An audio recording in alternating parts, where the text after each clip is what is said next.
News Headlines is presented by Calvo's Insurance, a legacy of trust, serving Micronesia since 1938. Matson, wishing you a safe, healthy, and joyous holiday season. Cars Plus Hyundai, home of the Kona electric vehicle, an electric heart with an SUV soul. Test drive yours today at Cars Plus. McDonald's of Guam, I'm Loving It, and King's Restaurant, serving your local breakfast, lunch, and dinner favorites for over 45 years.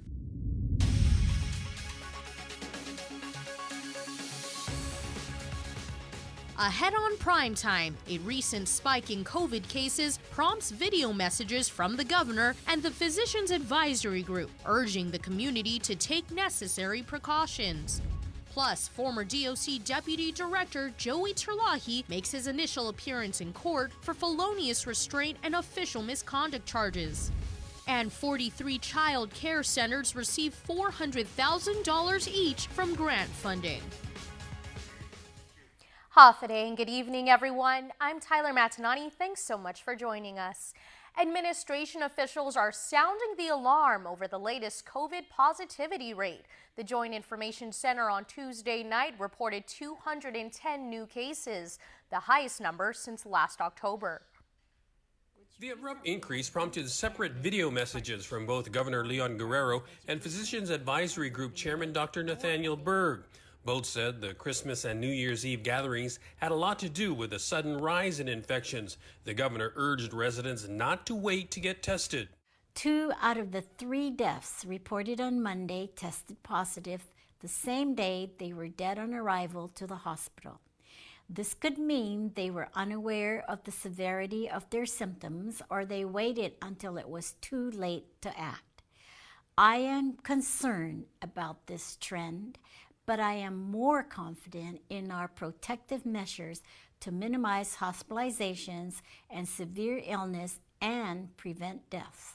Public testing has resumed 6 days a week, but for only 3 hours a day from 8 a.m. to 11. The governor says she will expand testing hours, and those who are experiencing symptoms should quarantine and get tested as soon as possible. Meanwhile, Dr. Berg says it's almost certain the Omicron variant is now here. He also urges immediate testing and to see your doctor if you start feeling ill, especially those with comorbidities. I don't want to see any more dead on arrival cases. No one does. Go to the emergency room if you have symptoms that are progressively getting worse. If you have diabetes, high blood pressure, or other significant medical conditions, this becomes particularly important. Both the governor and Dr. Berg continue to urge vaccinations and the other now familiar precautions. Now, the rest is truly up to you and me as a community. The Physicians Advisory Group is constantly reviewing transmission trends, updating healthcare data, and analyzing our best defense. We will keep you updated. We do expect things to change rapidly, but Guam has performed exceptionally well throughout this pandemic, and after beating 3 surges, we have the capability and indeed the compassion to get through this as a community again. For Guam's News Network, I'm Nestor Lecanto. He was sworn to uphold the law, but he's found himself on the receiving end. KUAM was at the Superior Court today, where former DOC Deputy Director and former Court Marshal Joey Terlahi made his initial appearance.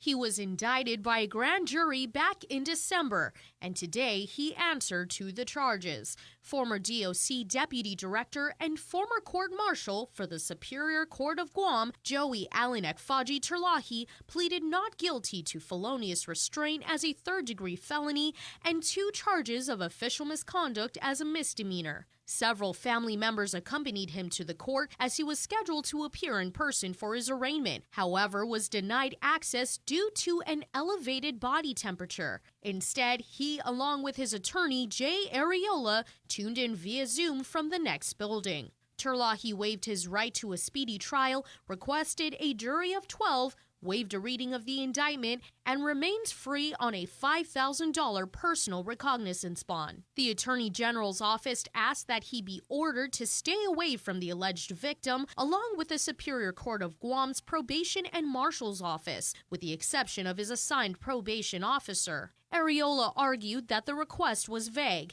and that his client has family members employed with both offices and that failing to specify names would set him up for potential violations.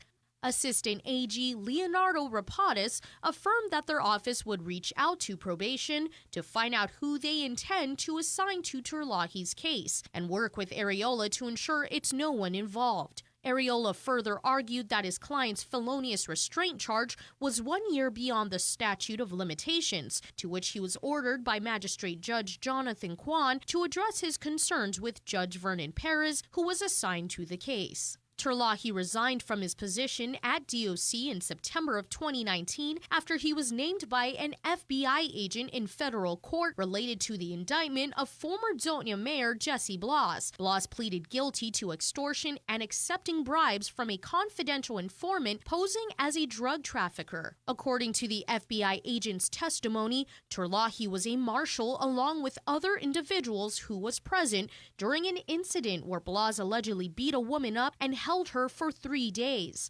According to the indictment, Terlahi is accused of exposing the victim to risk of serious bodily injury at a barbecue back in 2017 and for ignoring and abusing his position as a government official in relation to a crime committed. Terlahi is the son of Senator Pito Terlahi, who chairs the legislature's Committee on Public Safety. Judge Perez will set the next court hearing date.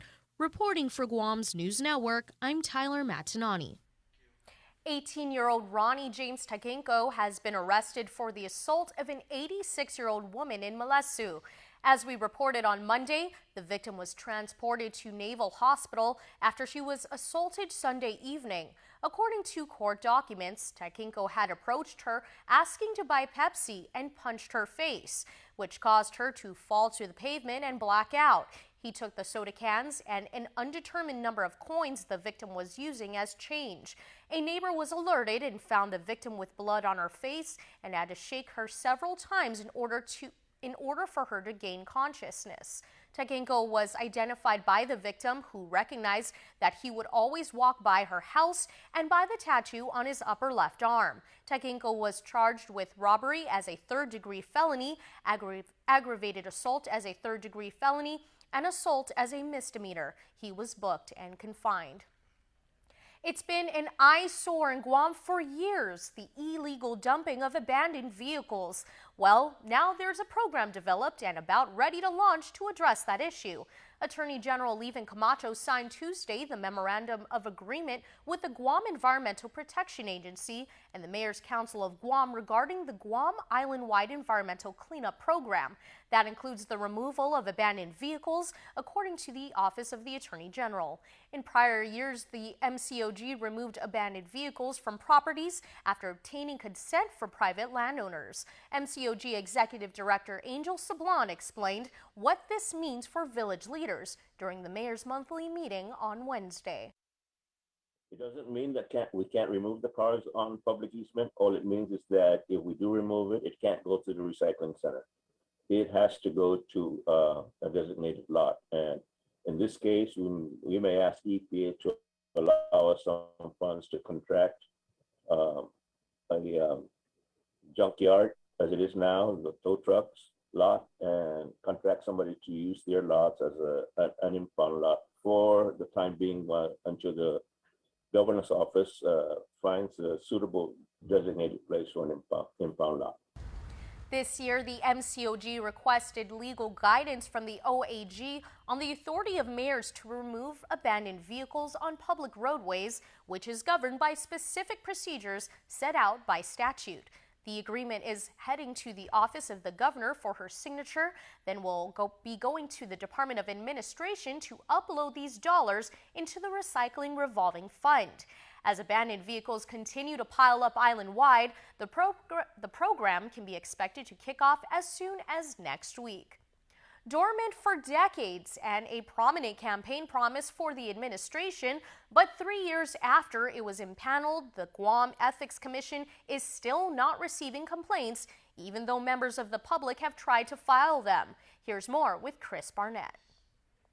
Revived via executive order by Governor Lou Leon Guerrero in 2019, the Guam Ethics Commission in 2022 still not ready to receive ethics complaints from members of the public, even though members of the public have been trying to file them. A lot of individuals that are stepping forward have expressed frustration or concern for what they believe is an injustice to them because officials have violated the law in their eyes. We've had a number. Just this week, I had someone come by the office. Our door's been open and we had an honest conversation. Clearly, that individual was frustrated. There's probably a handful of individuals, and we actually keep a record of all the folks that have come by, whether through email or in person, to say that they want to lodge a complaint.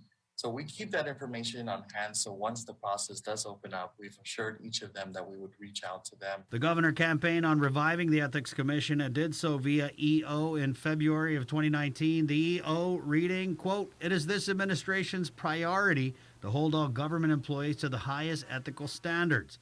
But after the commission had issues getting a budget and office from Adelup, the legislature reaffirmed the body's independence via Bill 85, which was signed into law by the governor and became Public Law 3628 in June of 2021. The law gives senators the authority to appropriate a budget for the commission and outlines the makeup of the body. A measure granting the commission the authority to retain its own legal counsel became law in December of last year. Kanga saying lawyering up represents what could be the last thing in the way of the public filing complaints and the Ethics Commission investigating them and rendering decisions. He adds an RFP for legal services will be sent out shortly. It is unfortunate about the timeline, but I think if you were to compare any other entity, we're doing incredible time, all things considered, since this has been dormant for almost 30 years now. So we asked Kanga just when ethics complaints will be accepted by the commission. I can't give you a clear timeline. I want to say this soon. For Guam's News Network, Chris Barnett reports. More than $17 million in grant funding was dished out to 43 local child care centers. Governor Leon Guerrero made the presentation during a virtual ceremony today. Each will get $400,000 from the Guam Child Care Assistance Program stabilization. The money is meant to stabilize the industry over the next 18 months, which was hit hard by the pandemic. About $9 million will be invested in facility improvements. Lani Tamundong is the president of the Guam Child Care Association. Specifically the licensed child care centers, to close revenue gaps, to provide supplies, equipment, and to assist the centers in continuing to operate throughout this pandemic. I just want to say thank you. With this grant, we will be continuing to provide high quality early childhood programs to the families on Guam. Meanwhile, Congressman Michael Sinicolas issued a news release saying he welcomed the news, but he also criticized the administration for what he described as the months-long delays in disbursements from the American Rescue Plan funds. With the Joint Information Center reporting nearly 300 new COVID-19 cases since Monday and the Omicron variant suspected to be on the island already, KUAM News wanted to see how the Guam Department of Education is gearing up for a possible fourth surge. GDOE Superintendent John Fernandez told KUAM's The Link Wednesday during an education update that schools are bracing for the expected rise of COVID cases on the island. We're talking to our principals. We have a meeting this morning, kind of give them an update on what we know about the Omicron variant, what we are doing and monitoring to ensure that we can continue to keep our kids in school and to do so safely. I know our vice chair will be joining me on a call with the governor tomorrow. And, as we go through this and get prepared for this next wave. Fernandez added that the community will be updated as their preparation plans are being developed. Once again, we invite you to voice your view across our social media pages on our daily question. Today, we asked, what do you think should be done to address the recent spike in COVID-19 cases? We'll share responses on The Link tomorrow morning. Stick around for more news here on Primetime. You're watching KUAM. Get up-to-the-minute news, plus access to alerts, streaming radio, promotions, and more on your mobile device by downloading the KUAM News mobile app, available at the App Store now.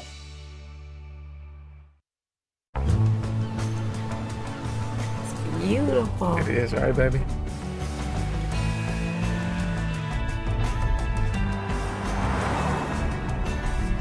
Dad, isn't that where we usually stop for gas? It's where we used to stop, but not anymore. But isn't that the place with the milkshakes? Okay, all right, let's go. Good job, kids. Take your adventure further in the first ever Santa Fe Hybrid.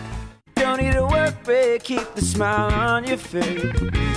The moments you can't replace, and I'll be around. Whoa. You can count on me. You can count on me for life. Wherever life takes you, we're always here for you. Calvo's Insurance. Count on us for life. Half a day. As we look ahead to a brighter tomorrow, Matson's commitment to Guam and Micronesia remains stronger than ever. While the world around us is ever changing, what remains unchanged is our commitment to you, our customers, and the island communities we serve. Shipping is what we do best, and serving our community is at the heart of everything we do. But we don't do it alone. This is why we support organizations that make caring for the people and the environment a top priority. We know that many count on Matson's lifeline services in the Pacific, and that's why we continue to work hard to ensure that our shipments remain on time all the time. Matson recently added another Aloha-class vessel to our schedule. We now have 2 of Matson's largest and fastest ships serving Guam from the U.S. West Coast and Hawaii. With our new state-of-the-art vessels, we stand ready to support the region's economic recovery. Thank you for the privilege of serving you for the last 25 years. And you can count on Matson to be here for the next 25 years and beyond. Let us know what's up on our KUAM News WhatsApp tip line at 671-727-0094. Share information about what's happening in your town, on Guam or the CNMI, and what you want us to know. Reach us on WhatsApp at 671-727-0094. Welcome back. In regional news, the CNMI legislature proposes a bill to fund the $1.3 million bonus for retirees and seeks to expand premium payments for those who worked through the pandemic. Tomas Manglona reports. The Senate passed a resolution. All they need to do, the House, is pass that resolution.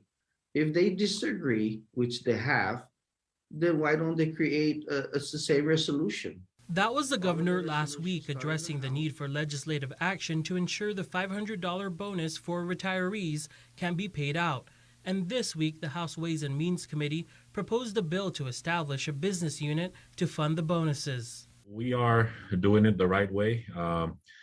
The bill itself that was pre-filed yesterday is identifying where they will be getting the funds from to appropriate and to also create a business unit just for that, for the $1.3 million for the retirees bonuses. Because it's unclear if the governor fully used his 25% reprogramming authority, lawmakers drafted the appropriation bill redirecting local funds. The House is expected to meet next Wednesday to vote on this, along with a joint resolution calling for the expansion of COVID-19 frontline premium pay. There's some inconsistencies in how these premium pays are being distributed. So we just want to make sure that we cover all the grounds as much as possible. There are folks in the private sector that you can say are frontliners in a sense. And there are also, I think, workers in the government that also deserve this some of this premium pay. So far, $3.6 million of the $30 million budgeted under ARPA have been spent for premium pay. The joint resolution also calls for $500 economic impact payments for all outside of the previous local stimulus distribution done through Visa debit cards. Tomas Manglona for KUAM News. We need more cops on the streets and more guards in the prison. That's why Senator Jim Moylan says he's asking the governor to start funding mandatory training cycles now for GPD, DOC, GFD, and Customs ahead of the mandatory budgeting next fiscal year. We have hundreds of shortages in these agencies, and we need to prioritize that. I see this as a critical need for our public safety and for our community, that we supply these agencies with the necessary manpower that they need. Moylan added a provision to the budget bill that requires law enforcement agencies to include funding for training cycles as a line item in their annual budget requests. He says it's part of a comprehensive plan to address perennial shortages among public safety personnel, using the expertise of the Pacific Officer Standards and Training, or POST Commission. The training cycles up by law. We correct the DOA processing. We get these folks able to pass these tests, and we correct their pay structure plan by using the professionalism of the post commissions. Moylan says he hopes the governor can set the plan in motion early. He's aware that several departments, such as GPD, have a few people already in a training cycle, but believes it's still not enough. According to Homeland Security Advisor Samantha Brennan, there is no indication that a reported launch of an unidentified projectile out of the Democratic People's Republic of Korea posed an immediate threat to Guam or the Marianas. The offices of Guam Homeland Security and Civil Defense, the Mariana Regional Fusion Center, federal and military partners continue to monitor events surrounding the region. From February 2nd through the 18th, the U.S. Pacific Air Force's largest multilateral exercise, COPE North 22, returns to Guam, the CNMI, and the Federated States of Micronesia. The exercise will have air forces from the United States, Japan, and Australia who will conduct humanitarian assistance and disaster relief operations. According to an announcement from the military, along with large force employment and combat air forces training, this year agile combat employment will be a key feature for U.S. forces participating in the exercise. ACE is Pacific Air Force's model to project combat power via a network of distributed operating locations throughout the Indo-Pacific region. More than 2,500 U.S. airmen, Marines, and sailors will train alongside 1,000 combined Japan Air Self-Defense Force and Royal Australian Air Force service members. Approximately 130 aircraft from over 30 units will fly in the exercise. If you take a moment to breathe and look around the island, you'll start to notice tiny details like birds flying around. One artist plans to capture the beauty of these birds through art. Daniel Perez has our next story. Inside the Two Mountains Plaza lies an art exhibit for all to enjoy. Manager of the art gallery, Don Lees Rages, is looking for artists to participate in the Birds of Paradise art exhibit next month. My intention for this gallery is to create a space where artists can be exposed. You know, we want as many artists as possible to come in and have a chance to show in a professional gallery. So my first call for art was Birds in Paradise, and I came across that idea after talking with one of my friends who's also doing an activity at Jeff's Pirates Cove on February 5th for migratory birds. The exhibit is also to showcase the beauty of our island's birds and how important they are to Guam. Everybody here likes birds. Birds are an important part of our ecology. They're suffering for a lot of reasons, either because of predatory animals or weather or encroachment on their environment. And so I thought it would be a good way to get the new year started and bring awareness to those ideas about birds. For artists wanting to join, the exhibit opens early next month. I want to open on the first Saturday of February, so I'm asking artists to get their work to me by January 21st, at least images of their work, and then we'll review the work and make a determination about what should be in the gallery. If you dabble into arts and want to showcase your artwork, you can contact Rages through email at donleesrages@gmail.com, go to her website at donleesragesart.com, or Instagram at donleesrages. Daniel Perez reporting for Guam's News Network. Stay with us. Coming up next on KUAM News Sports with Dave Delgado. And still to come, your Cold Stone Creamery birthday shout-outs. Keep it here to KUAM.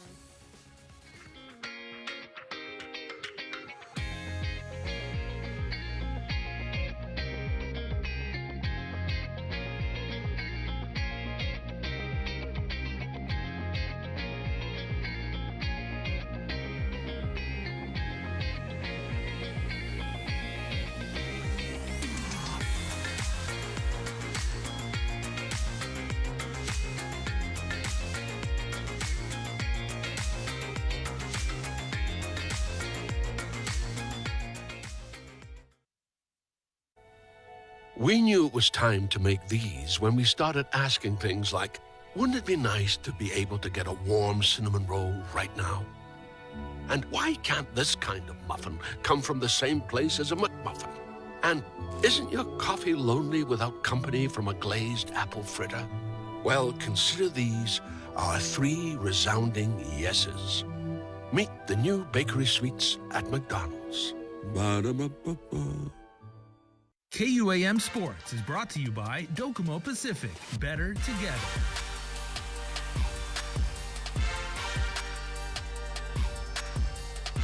The 2022 Rising Stars High School Football Showdown is going down this Sunday, January 9th at the GW Field. Guam's top freshman and sophomore players get a chance to suit up one last time. The game is dedicated to the players who missed out on their last youth football season. Out of all these years I've been coaching, if you give a kid a little incentive, like how to play the sport, or at least a little taste of a game, then you see that their motivation will increase.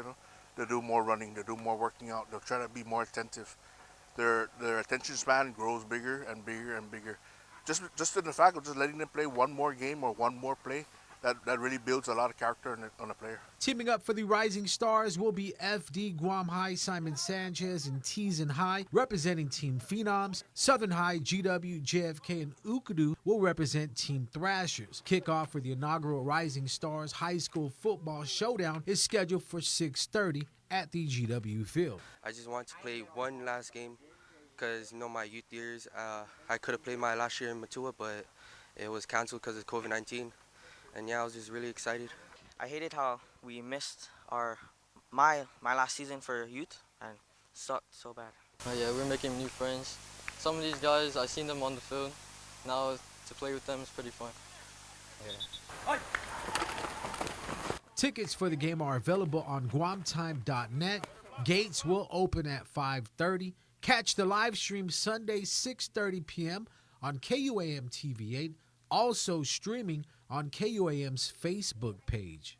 In other news, the Guam Football Association Executive Committee recently approved the appointment of Joe Cepeda as the organization's new General Secretary, effective January 2022.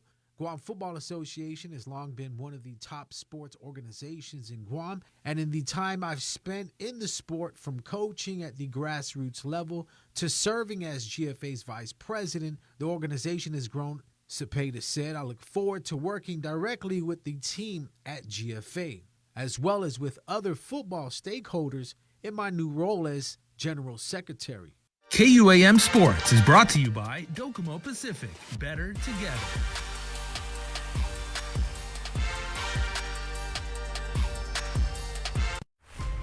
Building on the past, we at Docomo Pacific Business believe in helping businesses move forward and together, changing the way we get things done to make you and your company reach your highest potential. Trust in our commitment to bring you the best solutions for all your business goals. We are Docomo Pacific Business. Let's work better together. I didn't get screened because I was just afraid of it. I procrastinated. I didn't have any symptoms. I didn't have insurance. I didn't want to know. There were several services that was available to me. I got a mammogram. Colonoscopy. I know in my heart that early detection saved my life. And I just tell people all the time, please go get screened.